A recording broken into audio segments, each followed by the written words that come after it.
ne parle pas de thérapie. Hein. Attendez, cette réunion est enregistrée. Ok, j'ai compris. Ok, c'est enregistré.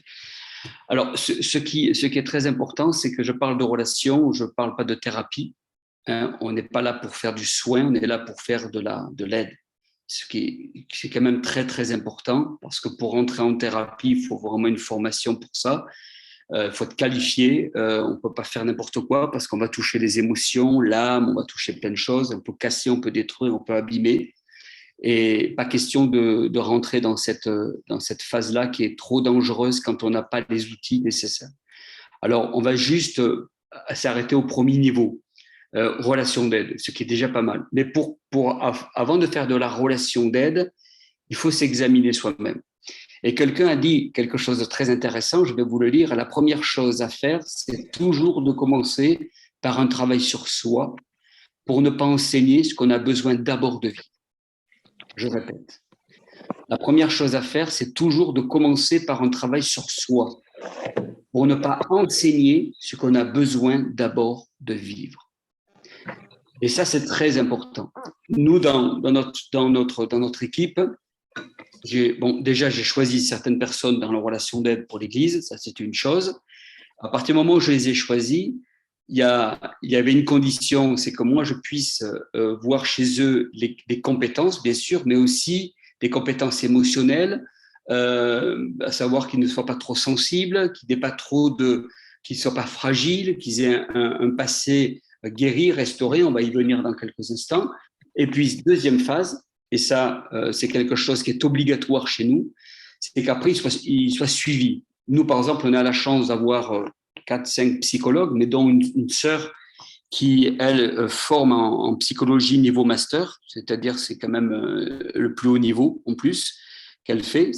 Elle est prof principale et c'est une femme très, très, très compétente, hyper reconnue dans la région. Elle est chrétienne et il s'avère qu'elle est dans l'église d'Amiens. Et on travaille en collaboration, c'est-à-dire que je lui ai demandé d'accompagner tous ceux qui sont en relation d'aide régulièrement, tous les trimestres, faire vraiment un bilan de leur état, de leur cœur, de leur vie, de ce qu'ils sont, de ce qu'ils vivent et tout, et de faire un retour pour savoir si elles ont besoin de repos ou ils peuvent continuer. Enfin, pourquoi ? Parce qu'on n'a pas envie d'abîmer les gens, en fait. Si en essayant d'aider les autres, tu es en train de te détruire toi, c'est pas la peine. On n'est pas là pour déshabiller Paul, pour habiller Pierre. Alors, il faut qu'on soit tous très, très bien équilibrés émotionnellement pour pouvoir avancer. Ça, c'est quelque chose d'énorme. Pourquoi ? Parce que nous rentrons tous avec d'énormes valises émotionnelles, des problèmes irrésolus, des blessures non guéries. On a tous eu des blessures non guéries. À un moment donné, on est venu dans la foi, dans la vie chrétienne, avec un passé, des moments difficiles. Alors, merci Seigneur, on a été délivrés, mais peut-être que d'autres pas. Et je peux vous le dire parce qu'on a accompagné depuis notre ministère pastoral, que ce soit sur Bastille comme sur Amiens, plus de 70 à 80 personnes de femmes abusées sexuellement, non guéries, chrétiennes, engagées avec Dieu, qui servent dans l'Église, mais avec de grosses blessures émotionnelles. Ces personnes-là, elles ne peuvent pas forcément, si elles ne sont pas guéries, elles ne pourront pas forcément guérir les autres, puisque si tu n'es pas guéri, tu ne pourras pas guérir. C'est pour ça que dans Matthieu 22, 39, il est dit « Tu aimeras ton prochain comme toi-même ». Beau verset, super verset, mais la question est de savoir comment je m'aime. Parce que si j'aime mon prochain comme moi-même, mais que je ne m'aime pas, je ne pourrai pas aimer la personne plus que ce que je m'aime. Pareil dans une relation de couple, hein, parce que c'est bien beau d'aimer l'autre, mais comment tu vas l'aimer l'autre ? Tu ne pourras pas l'aimer plus que ce que tu t'aimes. Alors ça, c'est très important parce que si tu ne t'aimes pas et que tu amènes la personne à vouloir s'aimer elle-même, tu es en train de te tirer une balle dans le pied. Et ça, on n'en parle jamais dans les soins pastoraux. On n'en parle jamais dans la relation d'aide. Et l'important pour nous, moi, je peux vous donner plein de clés aujourd'hui, comment aborder les gens, on va le faire, il n'y a pas de souci. Mais si je vous donne des clés, mais que vous-même, vous êtes mal, je vais vous envoyer dans un mur. Et ça, c'est quelque chose, c'est une question qu'on doit se poser. Est-ce que tu t'aimes ? Tu dois te poser la question. Est-ce que je m'aime ? Tu te regardes dans une glace, tu dis, mais Didier, est-ce que tu t'aimes ? Et si c'est non, eh bien, il faudra peut-être régler ce problème avant d'aller plus loin. Parce que Jean parle à Gaius et lui dit dans 3 Jean 1 à 2, verset 1 à 2, il dit: l'ancien à Gaius, le bien-aimé, que j'aime dans la vérité, je souhaite que tu prospères à tous égards et sois en bonne santé comme prospère l'état de ton âme. En fait, Jean avait pris soin de voir l'état d'âme de Gaius, son état émotionnel, sa vie. Après, il a dit, c'est super, ton âme est formidable. Moi, ce que je souhaite, c'est que tu prospères à tous égards et que tu sois même en bonne santé comme ton âme. Alors, je crois que Jean a été très pastoral. Il a pris soin de voir si, au niveau émotionnel, c'était bon pour avancer et peut être un bon ancien. Parce que pour être un bon ancien dans l'Église, comme un bon pasteur, comme un bon leader, comme un bon serviteur de Dieu dans l'Église, comme chacun d'entre vous, il faut que notre état d'âme, notre âme plutôt, soit en bonne santé. La relation d'aide, c'est de la restauration. Pour restaurer, il faut être soi-même restauré. C'est bête à dire, mais c'est comme ça, c'est tellement évident. Pour aider, il faut être soi-même aidé. Et moi, je connais des gens qui n'ont jamais eu d'entretien pastoral. Je connais une personne, m'a dit: pasteur, toi, moi je suis fils de pasteur, et elle m'a dit ça, juste, voilà, je ne veux pas dire où, à quel endroit, parce que vous pourrez peut-être déceler, mais une personne vient me voir et me dit: voilà, je suis fils de pasteur et j'ai jamais eu d'entretien pastoral. Et cet homme a été converti depuis une 30aine d'années. Et après, il me dit: je veux faire des soins pastoraux. J'ai dit: c'est incroyable quand même, tu veux faire les soins pastoraux, tu demandes aux gens de venir te consulter, mais toi-même, tu consultes personne. Oups. Alors, pour aider, il faut être soi-même aidé. Il faut être accompagné. S'examiner soi-même, mais aussi, qu'on vous examine. Moi, c'est ce que je fais. Parce que je ne veux pas que les personnes tombent dans toutes sortes de souffrances, comme l'effet miroir, tout ça, comme tout ce qui est une projection qu'on peut faire sur l'autre. Ça, ce sont tous des termes en psychologie qu'on pourra peut-être éventuellement voir. C'est très important, ça aussi. Alors, en faisant de la relation d'aide, on s'expose, on encaisse, on accumule, on s'épuise, on se fragilise. Il faut le savoir, ça. On accumule. Ces données, ça n'a rien à attendre en retour. Moi, je connais des personnes qui ont dit: moi, j'en ai marre de faire ça, j'écoute toujours les gens et personne ne m'écoute. Ouais, mais les soins pastoraux, c'est ça en fait. Enfin, la relation d'aide. Je parle de la relation d'aide plutôt. C'est ça aussi, parce que, oui, c'est attendre et recevoir des autres sans forcément attendre d'eux. Parce que si on attend quelque chose d'eux, on s'est trompé. Ce n'est plus de l'aide, c'est de l'intérêt. Et là, on se trompe. Il faut même accepter que la personne ne vous dise pas merci. Parce que si on attend un merci, arrêtez là. N'avancez plus. Ne faites pas de la relation. Parce que ça ne sera pas possible. Parce qu'il y a des gens qui oublient même de dire merci.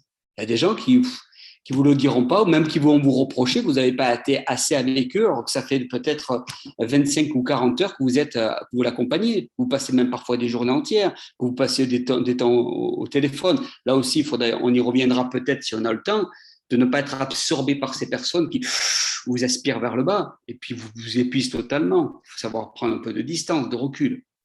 Bref, ça, j'avance un peu trop, alors je vais m'arrêter là pour ça.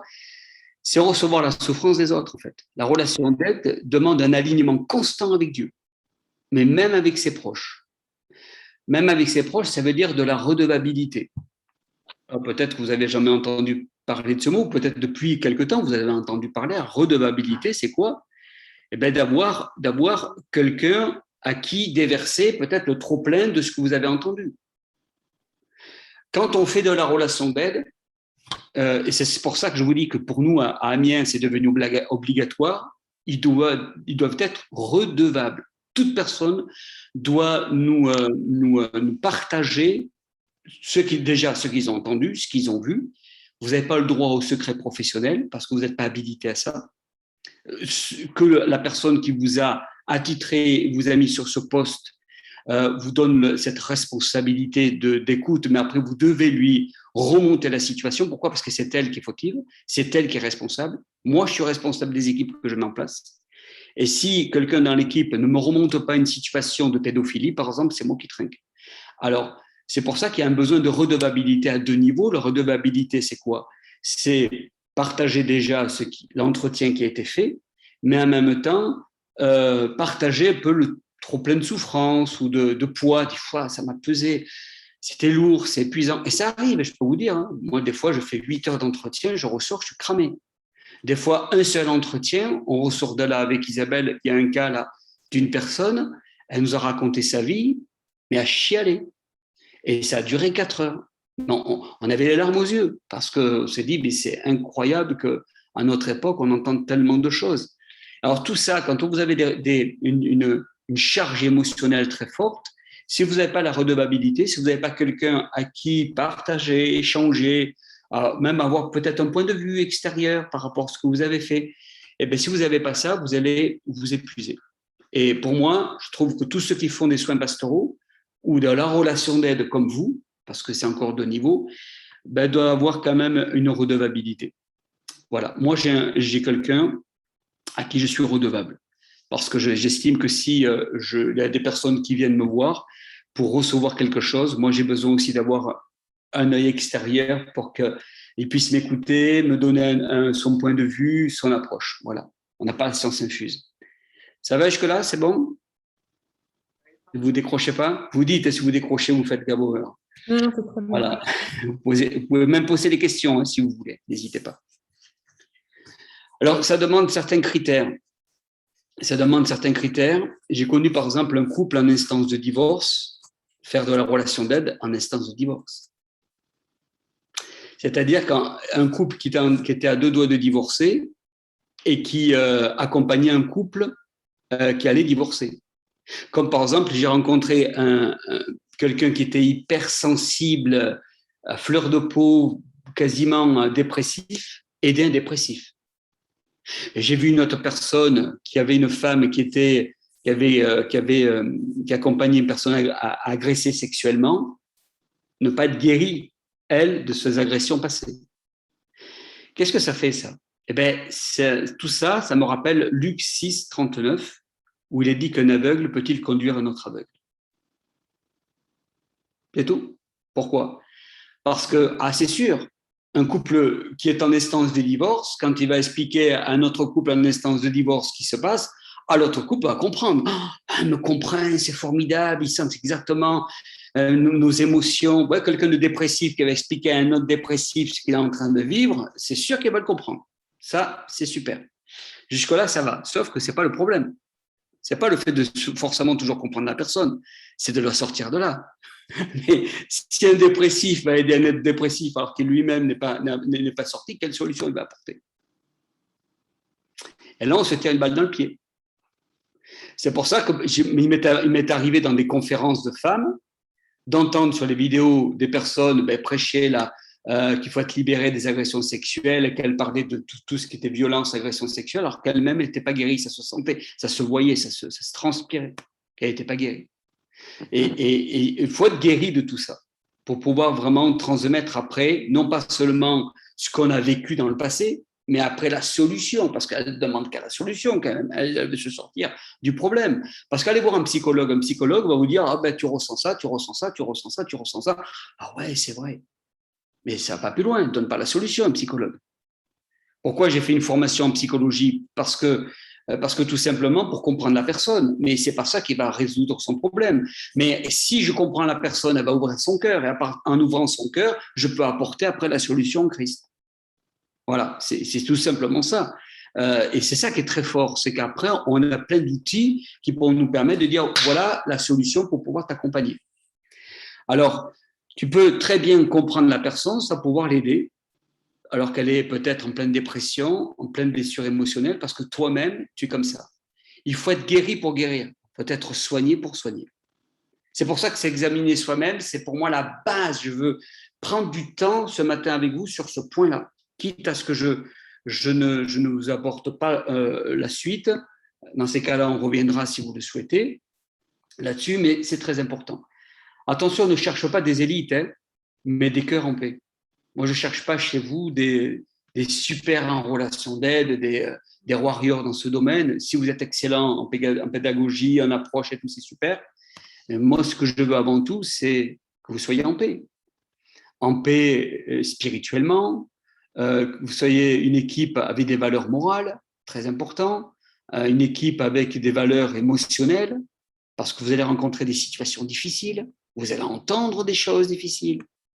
Quand vous avez quelqu'un qui va commencer peut-être à déverser sa douleur suite à une agression verbale, physique, psychologique, spirituelle et autres, il faudra l'entendre, ça. Alors peut-être que vous n'aurez pas la solution dans la relation d'aide, mais vous allez l'entendre parce que la personne a besoin de parler.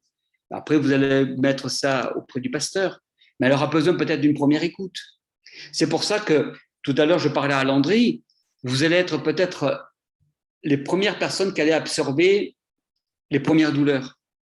Vous allez entendre la personne, vous allez l'accueillir, puis à ce moment-là, écoute, j'ai besoin de toi, j'ai besoin vraiment de parler avec toi. Par exemple, Katia, je veux discuter avec toi. Et elle a beaucoup d'émotions et là, elle te déverse un truc de folie juste avant le culte. Mais elle a besoin de le faire. Si elle ne le fait pas là, que tu dis, écoute, non, désolé, va, assiste au culte, c'est super, je t'ai accueilli, mais assiste au culte, elle ne va rien recevoir. Mais là, si elle te déverse tout ça en plein, dans la matinée, juste avant le culte, tu vas être obligé de l'absorber. Tu vois, Katia, ça c'est très important. Alors, il y a des gens qui voudront déverser des choses, vous n'aurez peut-être pas la solution, mais c'est pas grave. Vous allez absorber, vous allez écouter, vous allez l'entendre, et puis après vous allez l'amener vers le pasteur qui pourra vraiment l'aider, surtout si ce sont des cas lourds. D'accord? Alors, c'est une invitation à être vrai, transparent dans la relation. Ta relation avec toi-même déterminera ta relation avec les autres. Si tu es OK dans ta relation avec toi-même, tu seras OK dans la relation avec les autres. Il faut avoir le courage de dire à ses enfants, à son conjoint, à ses parents ou à ses amis, si tu n'es pas marié, que tu es célibataire, ce qu'ils pensent de toi. Ce qu'ils pensent de toi, ce qu'ils pensent de ton cœur. Authenticité, vulnérabilité.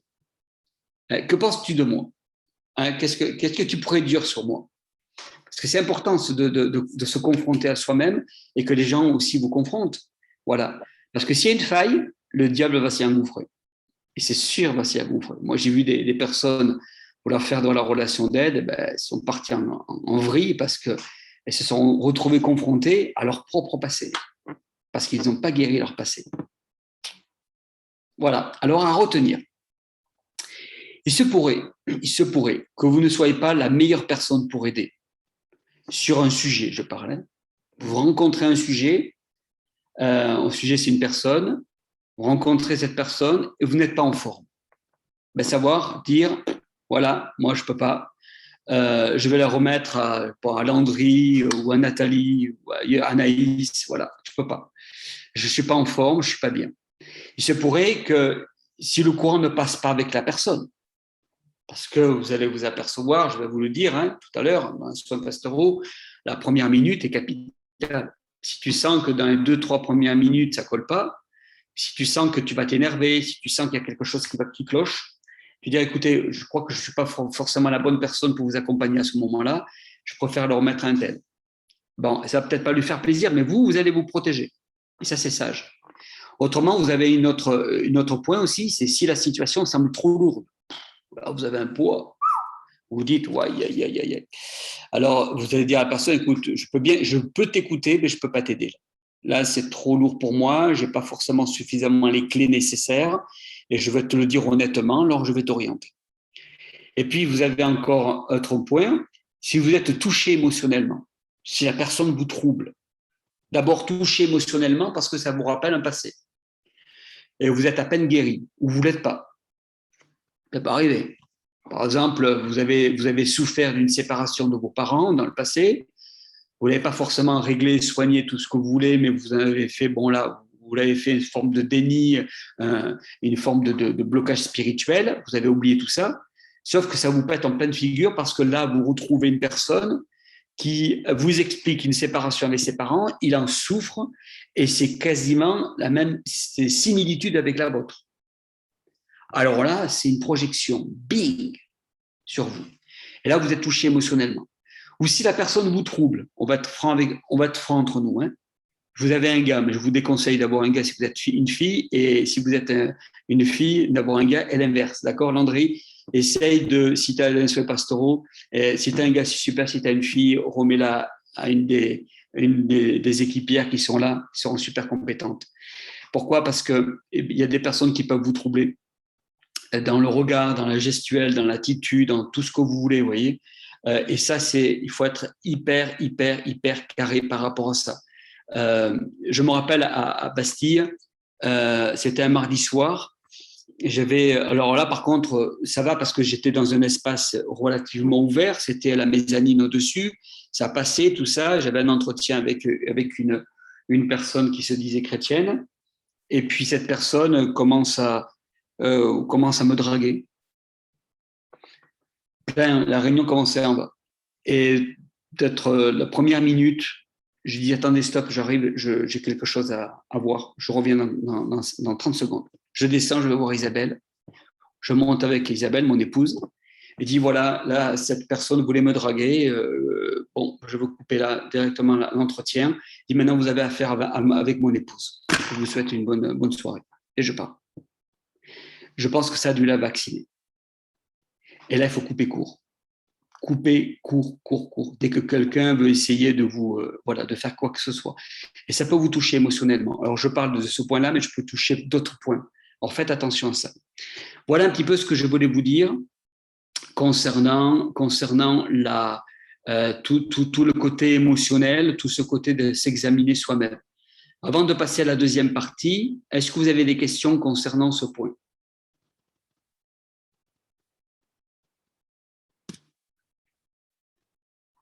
Ouais, moi, j'aurais une petite remarque pour Oui, avancer en votre sens, pasteur. C'était très bien.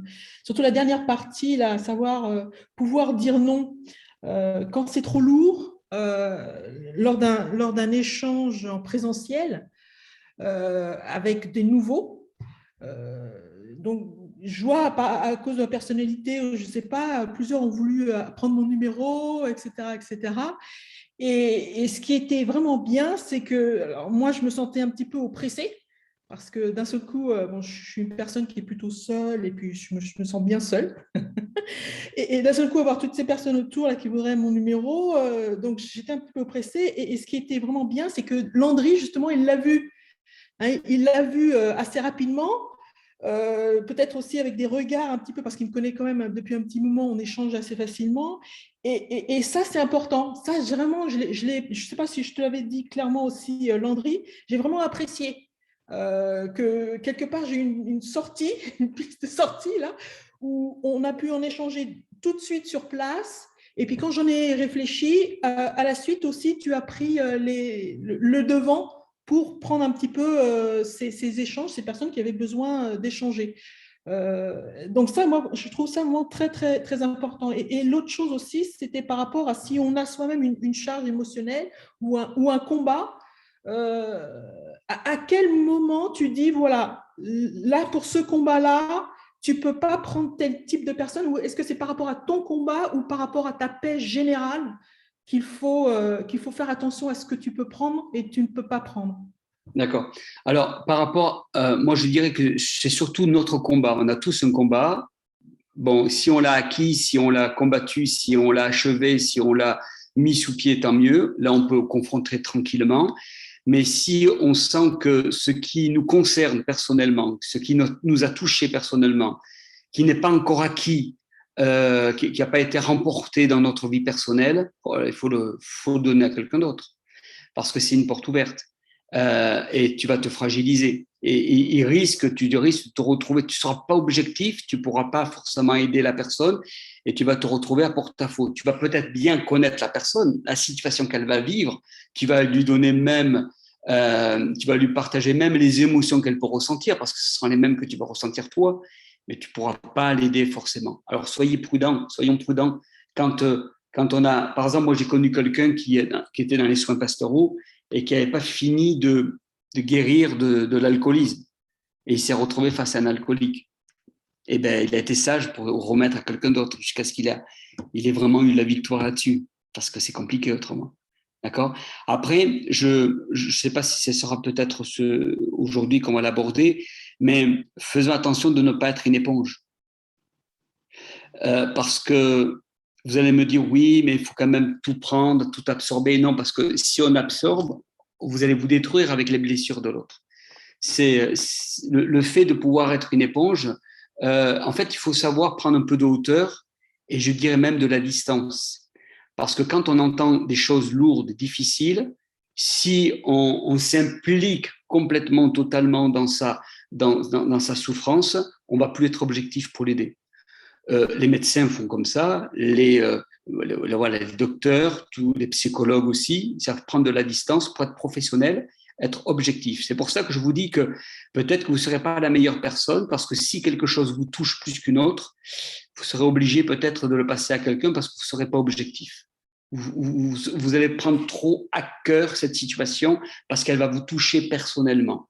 Alors, il vaut mieux parfois, et parfois on peut ne pas être compétent, hein, ça arrive. Hein. Nous, dans l'équipe pastorale à Bastille, ça m'est arrivé de dire, mais cette personne, je ne la prends pas parce que je sens que c'est pas forcément à moi de le faire et je le savais pourquoi. Je vais le redonner à quelqu'un d'autre. Et l'inverse était pareil. Il faut savoir être humble et savoir faire attention à se protéger. C'est pour ça que nous, dans les soins pastoraux, eh ben, je le fais souvent avec Isabelle, à 99%, on le fait ensemble. Comme ça, on est une équipe, on est complémentaires, voilà, on écoute, et puis on apporte vraiment chacun. Et si on sent qu'il y a quelqu'un, un des deux, se trouve un peu en faiblesse, et bien il y a toujours l'autre qui peut compenser. Voilà. Mais ça, on pourra l'aborder peut-être un petit peu plus tard, ce point. Ça va autrement jusqu'ici, je peux continuer? Moi, j'avais une question sur… Oui, vas-y, André. Merci. J'avais une question sur la redevabilité, en fait, parce que je me demandais comment mettre en place la redevabilité, par exemple, dans un groupe comme le nôtre, un groupe de personnes, parce que pour l'instant, peut-être, bon, on fait parfois des réunions où peut-être on échange, on essaie de prendre les nouvelles des uns des autres, de tout ça, mais après, il y a ce côté confidentialité, bref, je ne sais pas trop, personnellement, je me demande un peu comment mettre en place la redevabilité dans un groupe. C'est simple, hein. Celui qui est responsable du département, je pense que c'est un de vos pasteurs qui doit être responsable, ou un ancien, ce sera à lui qu'il faudra lui remonter en tout cas des informations. Vous ne pouvez pas garder ça vous. Même si quelqu'un vous dit écoute, Véronique, je te partage ça, mais surtout ne dis à personne. Mais ça, c'est la dernière chose à entendre. Et il faut surtout lui dire non, désolé, je ne suis pas habilité, moi, à garder quelconque problème te concernant. Il faut savoir que ça peut aller beaucoup plus loin. Hein. Vous savez que normalement, avant tout entretien, on devrait signer un document comme quoi, si la personne divulgue un sujet concernant la pédophilie, l'adolescence, tout ça, les attouchements, vous êtes dans l'obligation de le dénoncer. C'est obligatoire. Alors, c'est pour ça que normalement, il y a un cadre. C'est pour ça que la relation d'aide, comme à tous les niveaux, soins pastoraux, thérapie et tout, vous rentrez dans cette même famille de confidentialité et d'écoute de la personne. Et pour ça, il faut une redevabilité pour vous décharger de la responsabilité, et pour vous décharger aussi des émotions. Et ça, un pasteur doit être là pour pouvoir écouter, ou quelqu'un habilité faisant peut-être fonction de pasteur dans votre église, à qui vous devez remonter les informations. De toute façon, ce serait peut-être intéressant que quand vous recevez les infos, vous puissiez faire une réunion ensemble et dire, bon voilà, vous avez eu un entretien ou en relation d'aide quelqu'un, qu'est-ce qui s'est passé, est-ce qu'il y a des cas un peu compliqués, des situations pour qu'on puisse remonter après à l'équipe pastorale. Bon, bien sûr que si la personne a besoin d'une prière parce qu'elle veut être embauchée je sais pas, au supermarché du coin et qu'elle a besoin qu'on la soutienne par rapport à ça, non, pas besoin d'en parler à qui que ce soit. Je veux dire, c'est quand on touche vraiment des situations voilà, qui demandent non seulement de l'aide, du soutien, un accompagnement, mais aussi peut-être des conseils. Voilà. Alors, ne gardez pas ça pour vous parce que vous n'êtes, même un stagiaire, pasteur stagiaire n'est pas habilité à garder des secrets. Il n'a pas le droit. Parce qu'il a au-dessus de lui un maître de stage. Et c'est lui qui est responsable. Moi, j'ai vu une division dans une église à cause de ça, où le stagiaire a gardé un secret, à savoir que dans le bureau, un des chrétiens, je fais une confidence comme ça, mais comme vous ne savez pas quelle église c'est, il y a plusieurs années de ça, il y a plus de 25 ans de ça, dans le bureau, le trésorier avait… Excusez-moi, juste on ne vous entend pas très bien. Peut-être que vous touchez le micro. Ah ouais, vous m'entendez mieux là? Oui. D'accord. Là, Ouais. Alors, pour dire que dans le bureau, le trésorier avait commis une faute morale et il a eu les confidences de la femme, mais la femme a dit à son stagiaire, eh bien, écoute, surtout, n'en parle pas à ton pasteur parce qu'autrement, mon mari va être retiré du bureau, ce qui était normal, forcément. Mais ça s'est su. Et en pleine assemblée générale, bing, c'est ressorti. Alors, je ne vous dis pas le bazar. Pourquoi je vous dis ça? Parce que ça peut vous arriver d'entendre des confidences, chrétiennes, non chrétiennes, tout ce que vous voulez. Voilà, vous arrive quelqu'un un peu bizarre, eh ben, vous ne pouvez pas garder ça. Et parce que ce sont des réalités. Alors, c'est pour ça que la redevabilité est importante. D'accord? Moi, si j'ai un cas grave dans l'église, je ne peux pas le garder pour moi. Je vais en parler à mon collègue, pasteur, et on va ensemble ce qu'on va faire. Je n'ai pas le droit. Par contre, si j'ai un cas d'une personne qui me dit, ben voilà, j'ai fait des attouchements sur les filles, j'ai besoin d'être délivré, ben je vais dénoncer à la police. Et je n'ai pas le choix. Autrement, je suis complice. Association de malfaiteurs. Voilà. On ne va pas rentrer dans le sujet parce que là, on rentre dans des choses un peu spécifiques, mais ça peut vous arriver. C'est pour ça. Pourquoi? Parce que vous avez une relation à la personne et vous ne savez pas à qui vous avez affaire quand vous rencontrez une personne. Voilà, vous ne savez pas à qui vous avez affaire. Et puis peut-être même vous aurez affaire à des confidences de chrétiens. Et oui, mais que ce soit chrétien ou non chrétien, c'est pareil. Vous ne pouvez pas garder. Bon, allez, deuxième partie, relation d'aide. Alors la relation d'aide touche tout ce qui concerne l'équilibre spirituel, la psychologie, bien sûr, la croissance, le bien-être, la santé et la vie. Dans relation d'aide, vous avez le mot relation et vous avez le mot aide. D'accord? On ne parle pas de thérapie, là. C'est-à-dire qu'on n'est pas là à soigner, on est là à aider. D'accord? La thérapie, je vous dis, ce sont des outils qu'on apprend, une formation de plusieurs années parfois, et qui peut nous amener à avoir une compétence pour pouvoir aider. Ça, c'est autre chose. Alors, la relation, c'est le mot le plus important. Pourquoi? Parce qu'on connecte avec la personne.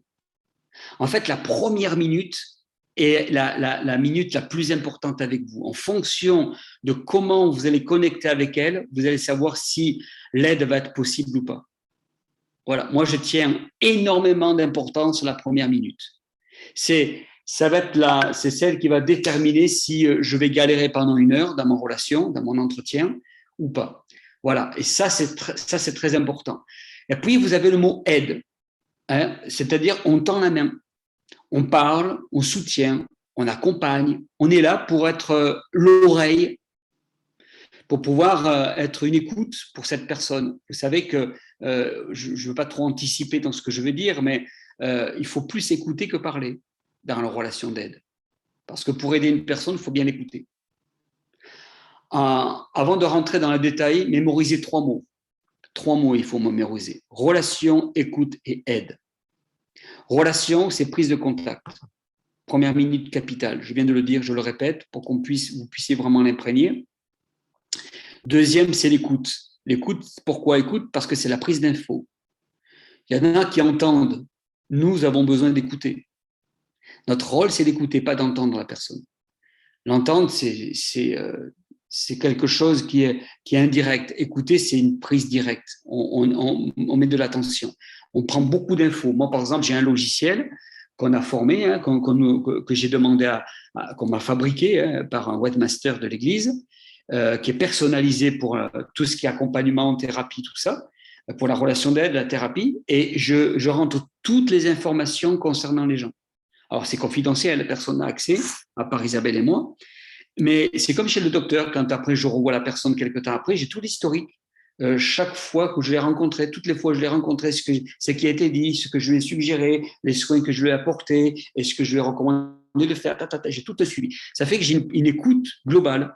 Hier, j'avais 3 personnes, dont une dit ah, écoute, tu te rappelles la dernière fois, il y a 3 semaines, un mois, je t'ai demandé de faire ça, est-ce que tu l'as fait? Voilà, et on a fait le point ensemble. Alors ça, c'est l'écoute. Et puis après, à partir du moment où on a une bonne relation, qu'on écoute la personne, qu'on prend les notes, et bien après, on peut l'aider. On l'accompagne. Voilà. Alors, avez-vous remarqué qu'entre relation et aide, il y a écoute? Vous connaissez le dicton, je vais vous le citer, mais vous avez dû sûrement l'entendre, c'est entre ce que je pense Et ce que je veux dire, ce que je crois dire, ce que je dis, ce que vous voulez entendre, ce que vous entendez, ce que vous croyez comprendre, ce que vous voulez comprendre et ce que vous comprenez, il y a au moins 9 possibilités de ne pas comprendre. L'important, c'est de vraiment comprendre la personne. Elle vient, elle parle et elle veut vous dire quelque chose. Des fois, elle va vous le dire avec ses mots à elle. Et là, ça ne sera peut-être pas évident. Nous parlons là d'écoute active. Qu'est-ce que c'est l'écoute active? C'est entendre. L'écoute active consiste à utiliser l'interrogation. En psychologie, on appelle ça la reformulation. Et c'est très important, la reformulation, de placer toutes les choses à leur place, pour ne pas passer à côté, pour pas qu'on dise « ouais, mais c'est un malentendu ». Tu sais, le mot « malentendu », maintenant on l'emploie un peu à toutes les sauces. Dans la relation d'aide, pas question. Il n'y a pas de malentendu. Il faut pas de malentendu. Alors écoutez, c'est oui, je comprends. Ouais, ok, je comprends. Jusque-là, ça va. Tu notes. Deuxième clé, s'assurer qu'on a bien compris. En fait, il faut clarifier. Attends, qu'est-ce que tu as voulu dire là? Tu peux répéter? Alors, elle va le répéter. Alors, attends, ok, tu as voulu dire ça. Je vais le répéter. Tu as voulu vraiment dire ça. Et tu répètes la chose. C'est bien ça? Oui, oui. Ok, d'accord. Reformulation. Pourquoi? Parce que la reformulation est une pratique qui consiste à formuler des pensées de façon plus claire. Et parfois, tu vas toi-même utiliser un autre mot pour savoir si vraiment c'est ce qu'il a voulu dire, pour pas qu'il y ait de malentendus. Voilà. Et moi, ça m'a sauvé. Hein. Je peux vous dire que ça m'a sauvé de situations pas possibles. Ça m'a sauvé parce que, à un moment donné, j'avais cru à un moment donné que c'est une sœur qui me parlait d'une souffrance, d'une situation, comme quoi son mari l'a trompée. J'avais cru ça, c'était faux. C'était pas vraiment ce qu'elle a voulu dire. En plus, elle parlait un italien, un français-italien qui était un peu écorché. Je peux dire qu'il fallait décortiquer tout ça. C'était pas évident. Alors, la reformulation m'a permis de bien replacer les choses. Il me dit non, mais pasteur, c'est pas ce que j'ai voulu dire. Oh, bon, qu'est-ce que tu as voulu dire? Des fois, il faut passer du temps sur juste ce point-là. Parce qu'autrement, vous allez avoir des soucis. Parce que comment vous allez aider en ayant une mauvaise analyse de la situation? Bonjour le diagnostic. Surtout quand on a affaire à des personnes qui ont un langage qui n'est pas le vôtre, une langue qui n'est pas la vôtre, une histoire qui n'est pas la vôtre. Et on rencontre beaucoup de gens, hein, multiculturels, pareil. Hein. Alors vous allez rencontrer énormément de personnes. Et là, je vous dis une chose, c'est que si vous ne comprenez pas la personne, demandez à une personne qui soit de la même culture. Ne soyez pas effrayés. Dis, écoute, je ne te comprends pas, il vaut mieux que tu parles, et puis tu as un français qui n'est pas encore bien maîtrisé, je suis désolé, moi je ne connais pas l'anglais, toi tu connais l'anglais, admettons, hein, c'est un exemple, hein. Et ben, écoute, je vais demander à une sœur qui connaît bien, qui maîtrise bien l'anglais, ou peut-être la langue du pays. Moi je l'ai déjà fait, hein, parce que je n'arrivais pas à comprendre, à saisir la chose, et je ne voulais pas passer à côté du diagnostic. Par contre, je peux être à côté d'elle, et elle analyse, et elle traduit, ou elle, voilà. On peut faire comme ça aussi, mais la reformulation est importante. Okay? Je vous propose une méthode en 7 étapes quand vous devez rencontrer une personne. La méthode en 7 étapes, c'est premièrement gagner la personne, c'est-à-dire la connexion, prise de contact, la première minute est importante, voire les 2 minutes parfois. Parce qu'après, une fois qu'on a dit bonjour, ça va, comment tu vas, il fait beau et tout, comment va la famille, je ne parle pas de ça, hein, je parle juste de la première, quoique ça en fait partie. Gagner la personne. Deuxième point, donner de l'espoir. Ça libère. Tu ne connais pas le sujet, tu ne connais pas la situation, mais peu importe, t'inquiète, le Seigneur, il est là, on va t'aider, on va t'accompagner, les défis sont là, mais rien n'est impossible à Dieu, t'inquiète pas, on va vraiment te tendre la main. Rien que ça déjà. La personne dit, waouh, tu vois. Et là, franchement, ça va lui donner la possibilité de se lâcher et de peut-être te dire des choses qu'elle n'aurait pas peut-être voulu te dire. Collecter les informations, ça c'est le 3e point. Collecter, noter, marquer. Dites-lui, hein, je note pour pas oublier parce que voilà, tu es importante pour moi et que je veux vraiment répondre à tes besoins. Pour ça, il faut que je note pour pas oublier ce que tu me dis parce que tout ce que tu me dis a de l'importance. Voilà, ça c'est important. 4e point, reformuler les informations. Pas de malentendu. Reformuler. 5e point, élaborer un diagnostic. Si j'élabore un diagnostic, Là, je vais vraiment loin. Ce n'est pas juste un échange comme ça. Là, je vous amène vraiment un accompagnement.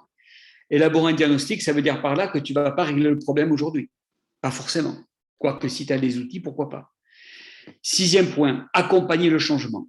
Dire, bon, voilà, maintenant, je vais t'accompagner là-dedans, je vais t'expliquer ce qu'on pourrait faire éventuellement ensemble, je te propose, et puis tu aides la personne à assumer le changement.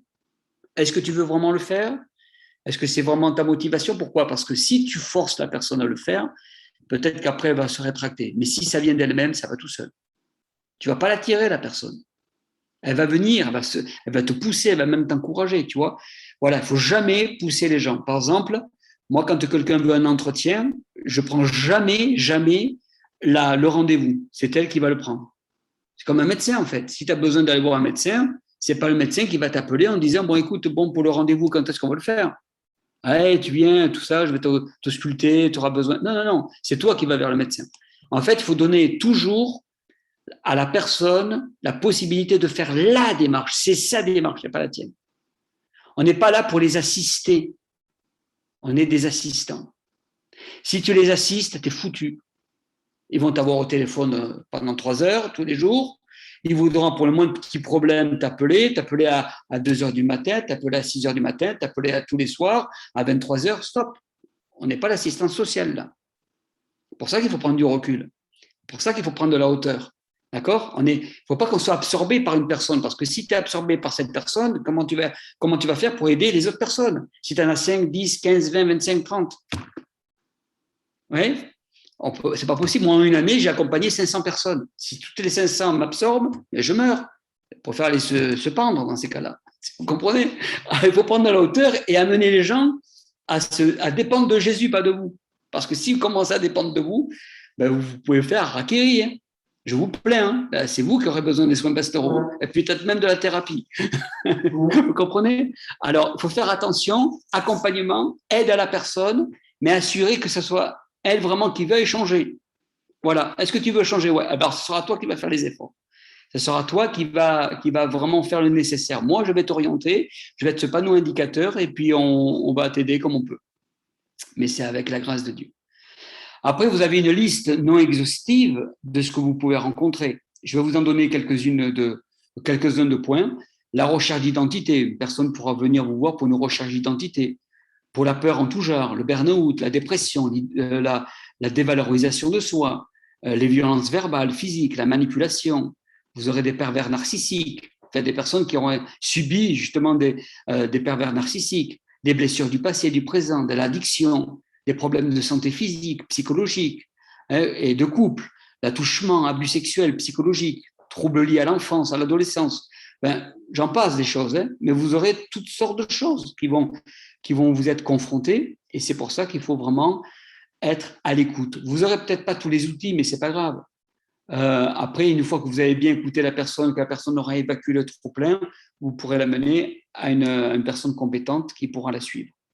Éphésiens 4, il dit « Dieu a établi des ministères dont le but est de motiver, d'encourager, instruire, reprendre, aimer, soutenir pour le perfectionnement des saints en vue de l'édification du corps de Christ. » Vous êtes là un peu pour ça, pour motiver, pour encourager, pour instruire, parfois pour reprendre, parfois pour aimer, pour soutenir. Voilà. Les soins, c'est ça. Alors, juste une chose, les soins pastoraux est l'une des tâches les plus délicates et importantes dans l'Église, les soins pastoraux. Je fais la différence entre soins pastoraux et relations d'aide. Je vais quand même vous apporter ce point-là parce que c'est un peu lié à ce que vous allez faire et ce que vous pourrez rencontrer. Alors, vous ne faites pas les soins, je le répète, mais quand même, je veux aborder ce point-là qui est assez court. Dans les soins, il y a un côté délicat, c'est la confidentialité, parce que vous serez amené peut-être à recevoir des confidences. Et là, il faut être très clair avec ces personnes-là. Vous ne pouvez pas le garder pour vous. C'est ce que je vous ai dit tout à l'heure. Vous n'avez pas la responsabilité, en tout cas, vous n'êtes pas qualifié pour ça. Et plus important, nous sommes au cœur du pastoral. C'est-à-dire que la relation d'aide, c'est donner la parole au peuple. Écoutez, si on n'écoute pas, le peuple parlera derrière notre dos. Et je crois que les gens ont besoin de parler. Beaucoup de gens ont besoin de parler. Et parfois, les gens auront besoin de parler à vous plus qu'à un pasteur. Parce que dans le pasteur, ils trouveront l'autorité pastorale. Ils trouveront le côté un peu officiel. Et il faut prendre conscience de ça. Certains pasteurs ne digèrent pas ça. Mais il faut se faire une raison. Je sais qu'il y a des personnes dans l'Église qui vont aller voir des chrétiens alors qu'ils pourraient venir très bien me voir. Mais je ne suis pas offensé. En fait, il faut trouver la personne avec qui on va se sentir bien pour dire la chose. C'est tout. Alors, ne vous sentez pas offensé, vous aussi, si, par exemple, quelqu'un vous dit « Ah non, pas toi, quelqu'un d'autre ». Ça, c'est comme chez le coiffeur. J'hallucine tout le temps. Avec qui vous voulez passer pour coiffer? Ouais, n'importe qui. Moi, j'ai pas trop de. Bon, maintenant, c'est plus le cas. C'est Isabelle qui me coiffe.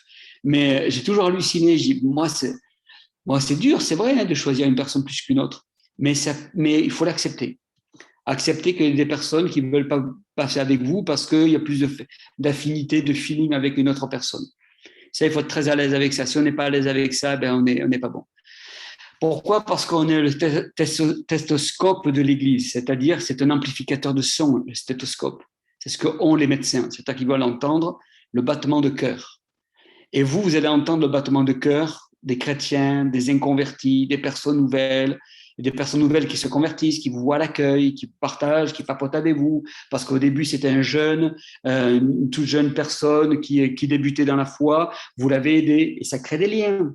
Et ce lien va vous amener peut-être à avoir une relation privilégiée avec cette personne.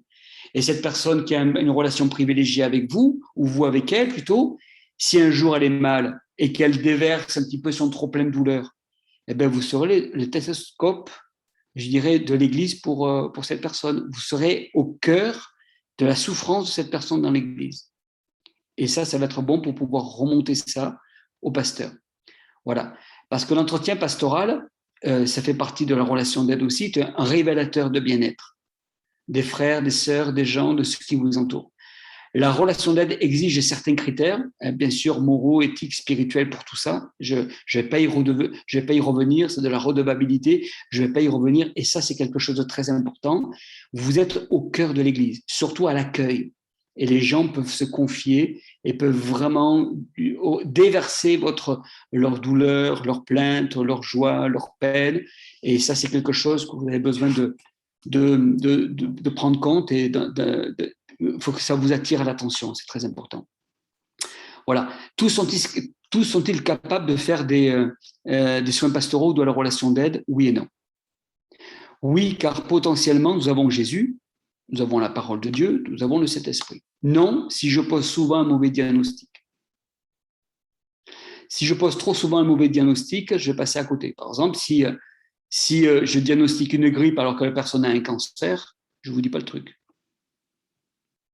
Ça peut arriver. Isabelle, on lui a diagnostiqué une déchirure musculaire et des problèmes tendineux alors que c'était un cancer. Voilà, elle a failli se casser la colonne vertébrale. Pour dire, parce que ça rongeait la colonne vertébrale. Les nerfs qui descendaient au niveau des hanches et qui lui faisaient mal au niveau des hanches. Mais en fait, c'était un nerf qui était rongé par une tumeur. Je ne vous dis pas le diagnostic. Et elle a failli être handicapée à vie. Et dans les soins pastoraux, c'est pareil. Dans la relation d'aide, c'est pareil. Hein, il faut faire attention. Je ne sais pas si. Est-ce que quelqu'un a déjà fait le disque chez vous? Vous avez déjà fait le disque?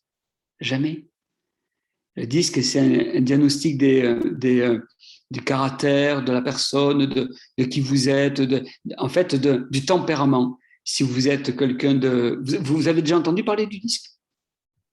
Les couleurs, là, les différentes couleurs? Oui, différentes couleurs. Oui, j'ai déjà fait, ouais. Vous l'avez déjà fait? D'accord. OK. Bon, ce serait bien peut-être de le refaire, c'est très intéressant. Vous avez des sites gratuits sur Internet. Mais moi, j'ai connu, par exemple, un couple qui était presque en instance de divorce et quelqu'un a voulu l'accompagner dans cette situation, ils lui ont fait faire le disque.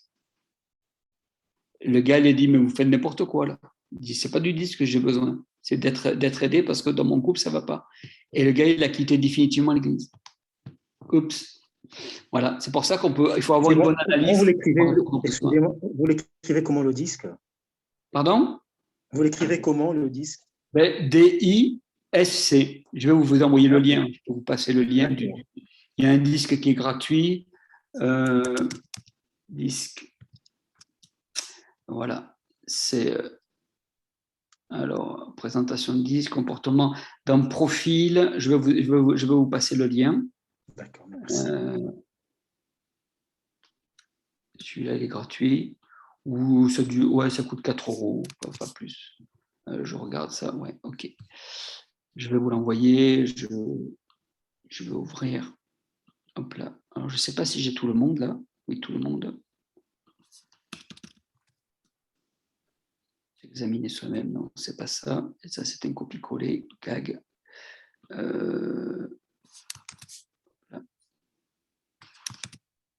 Voilà, c'est bon. Alors, je vais terminer avec ça. Il existe 3 approches de la relation d'aide, et puis après, on va peut-être poser des questions, s'il y a des questions qui sont sur votre cœur. Il existe trois approches de la relation d'aide. Pasteur Didier, excusez-moi. Oui. Tout à l'heure, quand vous êtes en train de parler des 7 méthodes, en fait, vous J'ai pas compris. Ça a coupé, Olivier. Je parle moins vite. Je disais par rapport en fait aux 7 points, il y avait, je crois que vous étiez arrêté au 6e, il me semble. Enfin, moi, ce que j'ai mal. Ah oui, non, mais excusez-moi, il n'y en a que 6. C'est moi qui me suis trompé. Il n'y en a que 6. Ah, désolé. ok, d'accord, ça y est. Okay. J'ai dit 7, mais en fait, il y en a 6. D'accord. Je vais D'accord, noté. D'accord, noté, merci. Ok. Alors, je vous ai dit, parce que j'ai pas mal d'infos, il existe 3 approches de la relation d'aide. La guérison intérieure. Je vous donne ça, pourquoi ? Parce que ça va vous aider aussi pour... là, ce que je vous donne, ça va beaucoup plus loin que ce que vous allez faire, mais ça peut vous donner des idées. La guérison intérieure, c'est la cure d'âme. On va mettre l'accent sur la prière, le pardon, la libération par le Saint-Esprit. Ça, c'est une approche majoritairement pastorale, très pastorale, qu'on trouve chez 99% des pasteurs, d'accord ? Que vous pouvez faire très efficace. Après, vous avez l'approche psychologique. On va mettre l'accent sur le psychisme, lié à l'esprit cognitif et autres. Cette approche-là, elle est minoritaire chez les pasteurs, mais elle est prisée chez les chrétiens. On aime bien la psychologie. C'est parce que voilà, ça attire, c'est super et tout, sauf que les deux ont un point faible. C'est que si on dit juste à la personne, lis la Bible et prie, puis tu verras, ça va aller, on ne va pas forcément toujours répondre aux problèmes de la personne, parce que certes, la personne sera avec le Seigneur, elle aura accepté Jésus et tout, mais on n'aura pas soigné ses blessures, parce qu'on peut avoir des personnes qui peuvent être pleinement en Christ, mais avec des blessures du passé et qui font mal. Et ça, ce n'est pas forcément suffisant. Et la psychologie va te comprendre le mal, mais ne va pas le soigner. Moi, je favorise les deux, en fait, l'approche globale, c'est-à-dire ça englobe la psychologie et la cure d'âme. La psychologie est là pour comprendre, la cure d'âme, c'est-à-dire tout ce qui est la vie de l'esprit, le pardon, tout ça, c'est apporter la solution à cette souffrance. Voilà. Et ça, c'est bien. C'est un bon équilibre parce qu'on a besoin de comprendre la psychologie de la personne. Ce n'est pas un cours d'aujourd'hui, mais je pourrais vous montrer que Jésus a été le meilleur psychologue, a été un excellent psychologue. Et l'approche qu'il a eue avec les gens était juste phénoménale pour les amener après à se tourner vers Dieu. Alors, la règle numéro 1, c'est que le conseiller doit savoir écouter avant de parler. Le conseiller est un homme, une femme de la parole qui sert d'abord les oreilles. Écoutez. Je vais juste vous donner un autre point sur l'entretien pastoral ou l'entretien de relation d'aide. C'est exactement la même chose. Je vais m'arrêter là. Parce qu'après, il y a encore... je ne suis même pas à la moitié là. L'entretien pastoral, personnellement, la première minute d'entretien est capitale. Je vous l'ai dit tout à l'heure, on ne va pas y revenir. Nous devons inspirer confiance. C'est très, très important. L'entretien, alors moi, ça c'est pour moi personnellement, l'entretien dure 1 heure. Mais elle peut durer une demi-heure pour vous, elle peut durer un quart d'heure pour établir un premier diagnostic. Parce que votre but à vous, ce ne sera pas seulement la relation et l'aide, mais il faut savoir pourquoi la personne a besoin d'aide. Pour ça, il faut élaborer un diagnostic. Un jour, un pasteur m'a dit que un quart d'heure, 1 heure, c'était trop, que lui faisait un quart d'heure. Mais un quart d'heure, on ne fait rien en fait. Je vous avoue, je vous dis honnêtement, un quart d'heure, on ne fait rien. 9 fois sur 10, la personne, je la vois au moins 3 à 4 heures. Chaque personne, je les vois au moins 3 ou 4 heures. C'est-à-dire qu'on se revoit 2 ou 3 fois, en fonction des cas. l'écoute pastorale ou la relation d'aide. Pour moi, dans 1 heure, on écoute 45 minutes et on apporte 15 minutes après de diagnostic, d'échange, de partage. C'est-à-dire le but, c'est d'avoir un maximum d'informations sur cette personne. Elle vient, elle vous parle, elle vous fait confiance et elle libère son cœur. Alors, votre honneur à vous, ça fait partie de la culture de l'honneur, c'est de savoir l'écouter. Plus vous allez l'écouter, plus vous allez libérer la personne. Il faut savoir que 80% des résultats en relation d'aide, dans les bons résultats, c'est le fait d'avoir libéré la personne. Plus vous allez laisser la personne parler, plus vous allez lui évacuer le trop-plein. Et très souvent, à la fin, elle va dire « Ah, qu'est-ce que ça m'a fait du bien, pasteur, d'avoir parlé avec vous ?» Et elle part libérée. Souvent, ça suffit. Et très souvent, 80% du temps, ça va être suffisant pour vous. Parce que vous aurez eu le temps de lui parler. Parce que vous n'aurez pas forcément la solution pour elle. Par exemple, un patron lui fait des misères, vous n'allez pas lui expliquer par A plus B comment faire avec ce patron, pas forcément. Mais le fait d'avoir libéré la parole, d'avoir évacué, c'est une bouée d'oxygène. Voilà. Et ça, le 45-15, pour moi, est capital. Et j'écoute beaucoup les gens, je les écoute. Parfois, je pose des questions, parfois, je reformule, bien sûr, pour bien comprendre en avance. Forcément, ça, il faut le faire. Hein, mais après, on écoute. On n'est pas là à papoter. Moi, les gens qui papotent, qui partagent, qui parlent, n'ont rien à faire dans la relation d'aide. La relation d'aide demande de l'empathie, de la compassion. L'empathie, c'est la capacité d'identifier à l'autre, s'identifier à l'autre sans vraiment rentrer dans le ressenti.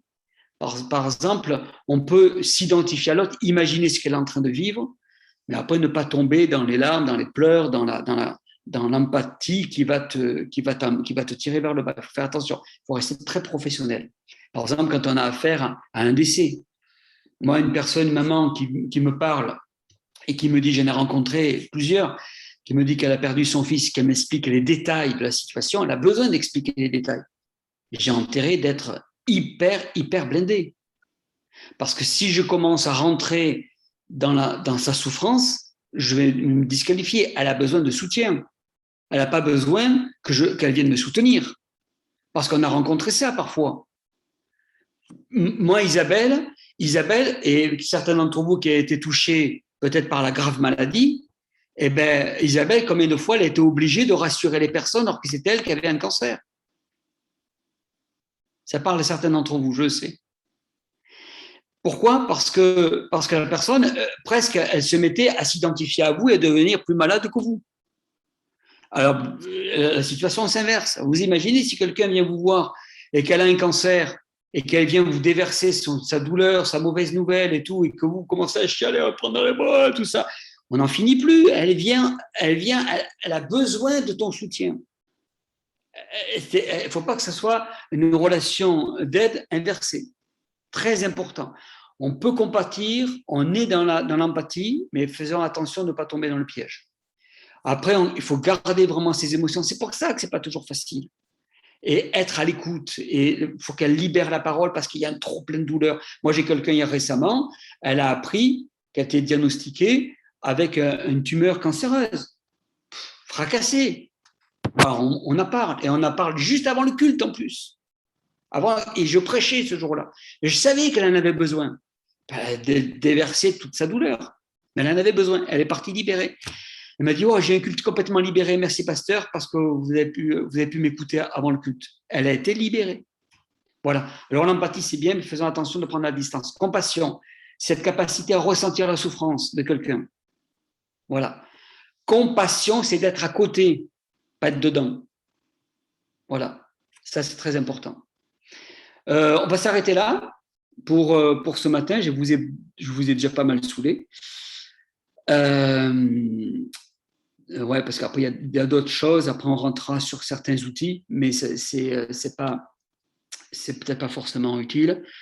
Voilà un petit peu ce que je voulais vous partager. C'est très important. Voilà, faisons attention à l'empathie, à la compassion, d'être là, à s'identifier, mais pas forcément être une éponge et complètement absorber tout ce que la personne nous dit. pour pas qu'elle fasse aussi une projection sur vous, parce qu'autrement, on n'en peut plus. Hein. Moi, j'ai connu quelqu'un qui, à un moment donné, je vais terminer avec ça, qui souffrait de ne pas avoir eu un père, un papa. Et c'est toujours douloureux de ne pas avoir eu un papa. Et bien, au fur et à mesure des entretiens, je me suis aperçu qu'il a commencé à transformer le pasteur que j'étais en père. Et il voulait que je sois son père. Et à la fin, il me l'a dit. Il dit, je voudrais que tu sois mon papa. Je dis, non, je ne peux pas. Je ne peux pas être ton papa. Ton papa, c'est, certes, tu n'as pas eu un père terrestre, mais tu as un père céleste. Et bien mieux qualifié que moi. Moi, je suis là pour t'aider. Je ne peux pas être ton père. Je suis désolé. Et il faut être carré, il faut être franc, il faut dire les choses. Hein, pour que vraiment, ce soit très clair dans leur tête, qu'ils comprennent que nous ne sommes pas là pour être un papa, une maman. Voilà, on est là pour être une aide, un soutien, une écoute. Et on est là pour les aimer avant tout. Qu'ils sentent de l'amour, beaucoup d'amour de notre part, mais en sachant dire les choses avec amour. Et vous savez, ça passe tout le temps. Ça passe et c'est très clair. Les gens, ils sentent quand on les aime. Même si parfois, on va leur dire des choses qui ne font pas forcément toujours plaisir. Mais les gens, ils sentent quand on les aime. Et quand on les aime, eh bien, ils nous parlent, ils se confient en nous et ils échangent avec nous. Voilà. Voilà ce que je pouvais vous dire ce matin. Est-ce que vous avez des questions sur ce que je vous ai partagé?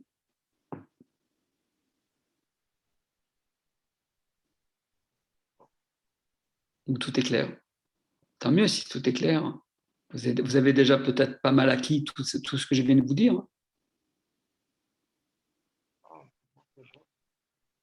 Après, il faut utiliser tout ce que vous avez en votre pouvoir, c'est-à-dire utiliser aussi tout ce qui est l'écoute du Saint-Esprit, voilà, être à l'écoute de Dieu pour savoir ce que Dieu veut vous dire pour elle, utiliser le prophétique. Enfin, voilà, il y a plein de possibilités. Moi, souvent, il m'arrive que quand j'écoute la personne pendant 45 minutes, je prie dans mon cœur, je dis Seigneur, montre-moi ce que je dois lui dire.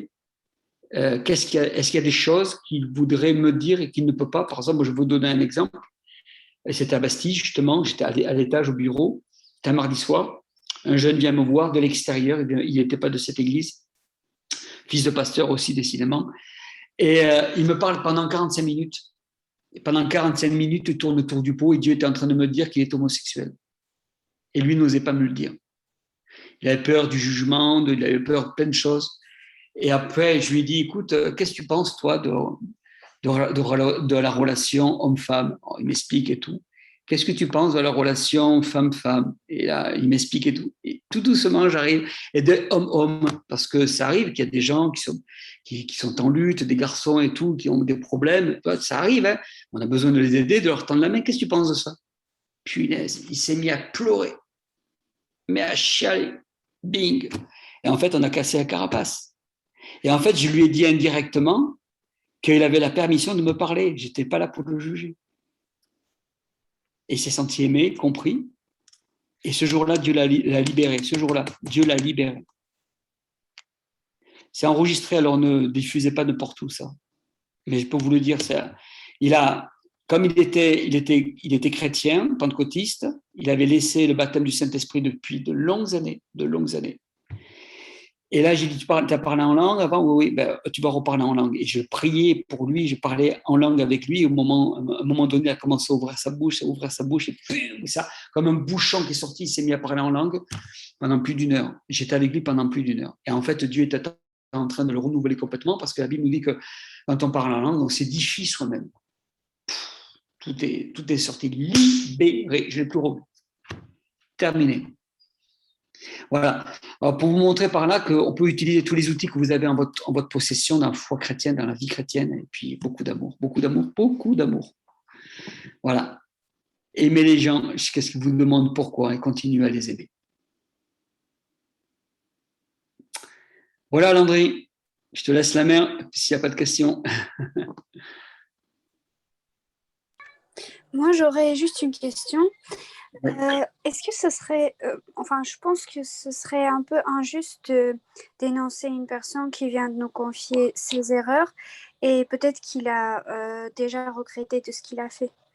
Peut-être qu'il valait mieux de lui dire oui, toi, tu peux aller à la police, tu peux te dénoncer. On lui donne des conseils comme ça, mais c'est pas nous qui lui dénonce. Alors, c'est très juste ce que tu dis. Tu peux accompagner la personne à aller se dénoncer à la police par expérience et pour côtoyer des pasteurs thérapeutes qui accompagnent des gens en abus sexuels. J'ai fait la formation dans tout ce qui est abus, violence sexuelle. Hein. J'ai la formation une spécialisation en thérapie là-dessus. Et on travaille avec plusieurs professionnels en thérapie sur ce sujet. Et ben, par expérience, ces personnes, s'ils ne se sont pas dénoncés avant, ils ne se dénonceront pas après. Alors oui, tu peux l'encourager. Tu seras peut-être la énième personne à le faire. Je parle dans tout ce qui est mineur, hein, sur les cas de mineurs. Tu dois l'encourager, tu dois veiller à ce qu'elle le fasse. Si elle ne le fait pas, tu dénonces. Parce que si tu dénonces pas, tu es coupable. D'accord. Mais il faut qu'il y ait quand même, alors dans la hiérarchie, dans le processus, en fait, que Oui. vous faire vous, c'est de le remonter au pasteur. Qui, lui, le pasteur, est censé savoir, parce que moi, je leur ai donné tous les documents, les informations nécessaires en tant que dans les soins pastoraux. L'équipe pastorale de Bastille est au courant pour ça. Remonter l'information à l'équipe pastorale et quand même bien leur signifier qu'il faut qu'ils se dénoncent, sans quoi il faut le dénoncer. Obligatoire. On a une affaire récemment du prêtre, là, de l'archevêque, qui a voulu garder le secret professionnel. Il s'est fait remonter par Darmanin. Hein. Et là, c'était juste une remontrance, mais c'est obligatoire. Voilà. Et puis, c'est pas notre capacité. On n'est pas amené à garder des secrets comme ça. C'est pas notre rôle. Même à moi, honnêtement, c'est pas mon rôle à garder des secrets comme ça. Qui suis-je? Voilà. Et puis, il faut savoir que si on parle pas, parce que ça, on pourrait faire je pourrais vous apporter une formation là-dessus, une étude en tout cas. Mais si on parle pas, on laisse le loup dans la bergerie. Si on dénonce pas et que c'est le père, c'est le cousin, c'est le frère, eh ben, on se tait et on cautionne et on laisse toujours le loup profiter de la victime. Voilà, on laisse le loup dans la bergerie. Et il faut savoir que 95% des abus sexuels sont faits au sein de la famille. Il faut le savoir.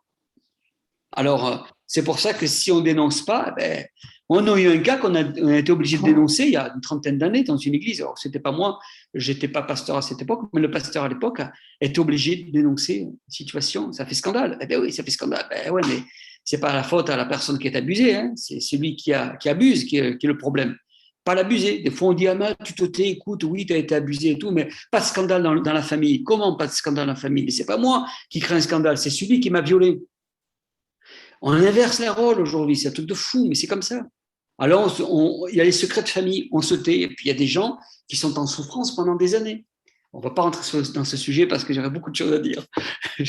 je m'égare. Mais enfin, voilà. Il faut dénoncer au pasteur. Et puis après, le pasteur prend les responsabilités qui conviennent. Mais très intéressante ta question, ça. Olivier. Pasteur Didier, justement, en fait, je pensais aussi en fait, dans cette direction. Et entre-temps, parce que, enfin, on reste aussi quand même l'acteur d'avoir reçu l'information. Et comment est-ce que les personnes vivent, en fait, celui qui apporte la dénonciation? Parce qu'en effet, c'est comme si la personne, en voulant faire ce pas-là, voulait, comme on dit, se faire pardonner. Parce que s'il a dans l'intention vraiment de vouloir changer, bah, la personne va peut-être, en fait, se sentir en capacité peut-être de se tourner vers Dieu pour vraiment voir si, en effet, elle veut changer.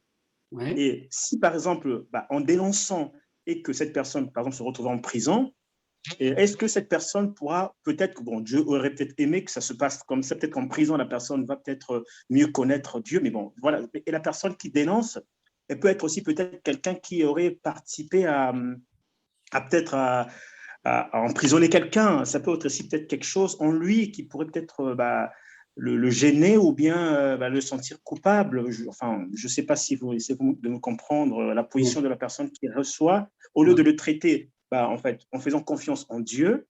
Est-ce que vraiment on a la capacité vraiment de se dire, tiens, est-ce que c'est moi Dieu, pour pouvoir justement se dire que la personne le mettre en confiance et qu'elle puisse vraiment changer d'attitude parce qu'elle veut le faire, puisqu'elle fait confiance en Dieu. Et est-ce que moi, je pourrais être vraiment cette personne-là qui pourrait, sans pourtant dénoncer, est-ce que moi, je pourrais garder aussi cette position-là de faire confiance en Dieu pour la personne? Bon, Ouais. c'est un peu, je ne sais pas si c'est clair ce que j'essaie de dire.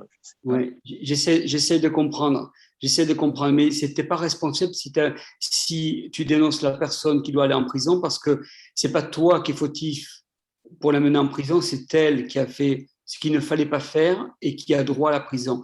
Admettons, je ne sais pas si tu as des enfants, mais si tu as des enfants et qu'un enfant de 4-5 ans que tu as est violé par ce bourreau et que ce bourreau va se confier à un frère et une sœur de l'église et que ce frère de l'église ne dit rien et que tu l'apprends, qu'est-ce que tu fais? Ouais, c'est très délicat comme voilà. C'est vrai que tout de suite on veut trouver la solution de Oui. chercher à dénoncer, se venger, mais est-ce que parfois après c'est aussi une question de conviction. Est-ce que vraiment on est en mesure? C'est compliqué en fait. Non, Olivier, je te coupe, je suis désolé. C'est pas une affaire de conviction, c'est une affaire de loi. Il faut respecter la loi. La loi dit qu'il faut dénoncer, point barre. Et c'est obligatoire. Pourquoi? Parce que la personne, si elle veut vraiment être guérie, il faut qu'elle parle. C'est clair. Il faut qu'elle libère. C'est clair. Il faut qu'elle demande pardon. C'est aussi clair. Mais il faut qu'elle paye. C'est clair. C'est comme un meurtrier. Il vient un meurtrier. Bon, voilà, j'ai tué 4 personnes. Ah ouais, c'est dommage et tout. J'ai pas envie que tu ailles en prison. Alors que tu es en train de te confier en moi. Le gars, il a quand même tué 4 personnes. Si tu as moitié de ta famille, qu'est-ce que tu fais? Et que quelqu'un vient dire, je vais pas en parler parce que c'est dommage, il risque d'aller en prison à cause de moi. Non, ça marche pas comme ça, en fait. Il faut se soumettre aux autorités. Olivier, il faut se soumettre aux autorités. Parce qu'en fait, non, j'étais en train d'intégrer en fait l'aspect la foi et parce que si la personne veut venir parce qu'en fait elle se dit que bon, elle veut se convertir ou bien regretter ses péchés parce qu'elle veut en fait rétablir la relation avec Dieu, c'est la démarche, parce que la personne ne va pas se dénoncer pour qu'il n'y ait aucune intention derrière. C'est parce qu'en fait elle se dit tiens, je vais à l'église parce que bon, c'est là où je me rends compte que je vais demander pardon de ce que j'ai fait. C'est la démarche que la personne veut faire. Parce que elle explique la décision dans cette direction. Le pardon demande la réparation. Un pardon ne va pas tout absoudre. Dans le pardon, il faut réparer le problème. Et la loi nous demande, en cas de pédophilie, nous demande de dénoncer un pédophile. Un pédophile. Ça, c'est clair et net. C'est obligatoire, en fait. Parce que si tu ne le fais pas et que la personne dit « Ouais, mais Olivier est au courant, je lui ai dit. » Ah bon? Olivier, tu n'en as pas parlé? Non, mais je voulais le couvrir. Il est venu pour… il voulait le Seigneur et je le comprends et tout. Là, tu es condamné. Hein. Voilà. D'accord. Association de pédophilie. Ça fout mal. D'accord. Voilà. Mais oui. Non, mais c'est clair, la loi, elle est claire et on est obligé de se soumettre aux autorités et c'est très bien comme ça. Pour moi, c'est très bien comme ça. Il faut que le loup soit dénoncé. Et s'il a besoin de se repentir, c'est très bien. On va l'accompagner, on peut l'aider. Il y a plein de… Aujourd'hui, on a des pasteurs qui sont aumôniers, bien sûr, dans les prisons, qui sont accompagnés après et qui accompagnent la personne à se réhabiliter. Moi, j'ai connu un gars qui a tué sa mère et on l'a accompagné après en prison. D'accord. En fait, pasteur disait, c'est ça que je voulais savoir. En fait, c'est la suite, parce que bon, c'est vrai que c'est ça que je disais. Est-ce que peut-être c'est peut-être le chemin que Dieu a voulu pour qu'il aille en prison et qu'il continue sa thérapie jusqu'à vraiment être sauvé de manière définitive, quoi. Mais ok, d'accord. Non, c'était vraiment c'est la suite en fait. C'est la suite pour la personne. Ouais, moi, ça m'est arrivé à 2-3 reprises d'orienter quelqu'un vers un pasteur, un aumônier de prison. Et on en a des compétents, tout ça, et puis il y en a qui se convertissent en prison, qui acceptent le Seigneur. Il y a même des remises de peine parce que Dieu leur fait grâce. Enfin, c'est super. Amen. Moi, de belles expériences. Mais bon, voilà. Je peux ajouter quelque chose rapidement aussi. Oui, Véronique. Dans un cours à l'IBN, on a abordé ce sujet et la personne qui faisait le cours a bien mis l'accent pour distinguer 2 niveaux, à savoir le pardon de Dieu, qui sera un pardon unilatéral et une grâce, voilà, et après les conséquences de ces actes par rapport à la loi. Hein. Donc, Olivier, moi, je comprends cette ambiguïté, mais il faut bien faire. Et je suis tout à fait d'accord avec ce que cette personne avait dit. Hein.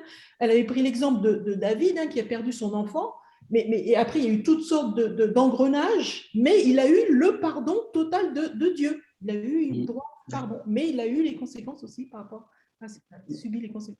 D'accord. C'est important. Ouais, ouais. Bien, c'est juste, Véronique. C'est un bon point. Voilà. Voilà un petit peu ce que je voulais vous partager. Puis que le Seigneur vous aide, vous inspire.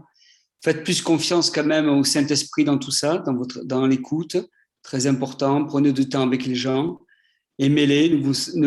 Faut pas qu'elles vous accaparent non plus, hein, pour juste vous dire aussi, surtout, ne vous sentez pas écrasé par le rôle que vous avez à jouer, qui est très important. Et sachez remettre après les personnes à d'autres personnes compétentes pour pas que vous soyez étouffés. Parce que moi, j'ai connu des chrétiens épuisés rien que par une personne, parce qu'elle vous a pompé jusqu'à l'os. Voilà. À un moment donné, il faut savoir, je veux pas rentrer dans ça parce que ce sont d'autres formations, mais juste quand même vous le dire comme ça très rapidement. Si vous avez quelqu'un qui vous prend beaucoup d'énergie, au bout du cinquième entretien de relation avec cette personne, vous la remettez à quelqu'un d'autre. Voilà. Et au bout de 2 ou 3 fois, Landry va dire, écoute, maintenant ça suffit, c'est bon. Nous, on a eu des cas comme ça à l'église, de personnes qui allaient voir tous les pasteurs, tous. Et ils refaisaient le tour comme ça. À un moment donné, on s'est dit, stop. Il y a des pasteurs qui disaient chacun une chose différente et tout. Il y en a qui ont envie de ça. Ils ont envie d'avoir parce qu'ils sont seuls, parce qu'ils ont envie de parler, parce que c'est très bien. Sauf qu'ils ne sont pas seuls. Moi, j'ai eu des personnes que j'ai eu une dizaine de fois déjà et d'autres que je n'ai pas eu encore en entretien. Elles ont besoin de moi aussi, tu vois. Alors voilà. Après, on les remet à d'autres personnes qui seront les accompagner. Mais ne vous chargez pas d'une charge qui ne vous appartient pas. Voilà. Il faut que vous soyez très libre dans votre échange et que vous ne soyez pas étouffé. Et si vous êtes étouffé, parlez-en à l'André. C'est important. Voilà, merci de m'avoir écouté. Désolé d'avoir été un peu long. Mais c'est vite fait. Vous savez, quand on est pasteur, dès qu'on ouvre la bouche, il faut la fermer, c'est pas évident. Non, c'était très constructif. Merci beaucoup. Merci beaucoup, Pasteur Didier. Merci pour l'échange. C'est très édifiant, très, très constructif. Merci, vraiment. Voilà. Et puis, si après, voilà, s'il y a une nécessité d'avoir une deuxième partie, on verra. On va voir ensemble avec Landry, éventuellement. Voilà, ça sera en fonction des besoins que vous aurez, bien sûr. Hein. Est-ce qu'il y a des supports en fait faits pour justement garder les traces? Par exemple, si on peut les consulter après, est-ce que vous avez mis en place des petits supports vraiment des Non, j'ai pas de support. Non, j'ai pas de support. Pas encore, en tout cas. Et on va vous envoyer l'enregistrement après. Voilà. On va enregistrer la réunion. Tout ça, ouais. Écoutez. Okay. D'accord, merci. Allez, bon courage, bonne continuation à vous. Merci. Vous aussi. Vous aussi. Merci. Allez, au revoir. Bonne journée. Merci, au revoir. Bonne journée. Au revoir. Bon week-end.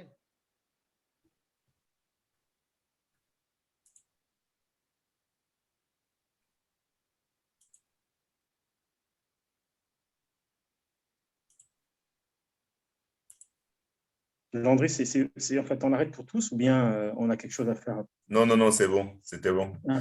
C'était que pour la... Nous, on peut rester ou bien on a...